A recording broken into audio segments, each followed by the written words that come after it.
பிரபு சொல்கின்ற சமயத்துல வந்து தெளிவா ஒண்ணு சொன்னாரு. பாத்தீங்கன்னா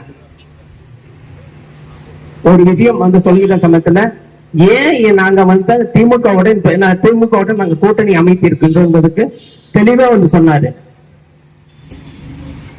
ஏன்னா தமிழகம் காப்பாற்றப்பட வேண்டும், இதுதான் நம்முடைய நோக்கம். என்ன முதல்ல வந்து நம்ம தமிழ்நாடு, அப்புறம் தான் நம்ம இந்தியாவை பார்க்க வேண்டியது இருக்கு. இந்த மத்திய அரசு என்ன செய்து கொண்டிருக்கிறது உங்களுக்கு எல்லாமே இப்ப வந்து தெளிவா தெரியும். எல்லாமே இங்க என்ன நடந்துட்டு இருக்குன்னு சொல்லிட்டு நல்லா தெளிவா தெரியும். மும்மொழி கொள்கையை ஏற்றுக்கொண்டால்தான் 2500 கோடி 2500 கோடி கல்வித்துறையை நாங்க ஒதுக்குவோம்னு சொல்லிட்டு ஒரு மினிஸ்டர் வந்து சொல்லிட்டு இருக்காரு.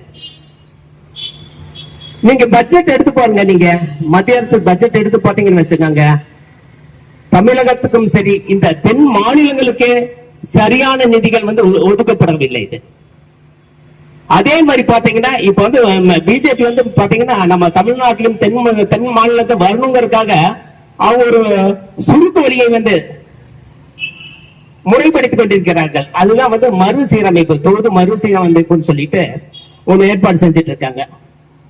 எப்படி மக்கள் தொகையின் அடிப்படையில் மறுசீரமைப்பு.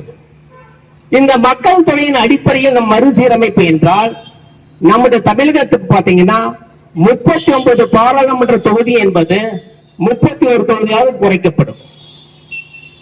அதே பாத்தீங்கன்னா உத்தரப்பிரதேசம், பீகார், மத்திய பிரதேசம் போன்ற மாநிலங்களிலே பாராளுமன்ற தொகுதிகள் அதிகமாக்கப்படும். காரணம் என்னன்னா அங்க பிஜேபி வந்து அங்க நார்த்ல எல்லாம் நல்லா ஸ்ட்ராங்கா இருக்கறனால அங்க எல்லாம் வந்து நம்ம வந்து அதிகம் பண்ணிட்டோம்னா இனியும் வந்து பார்லிமெண்டத்துல தொகுதிகள் நம்ம வந்து அதிகம் ஜெயிக்க முடியும். இங்க நம்ம வந்து கம்மி பண்ணிக்கலாம்.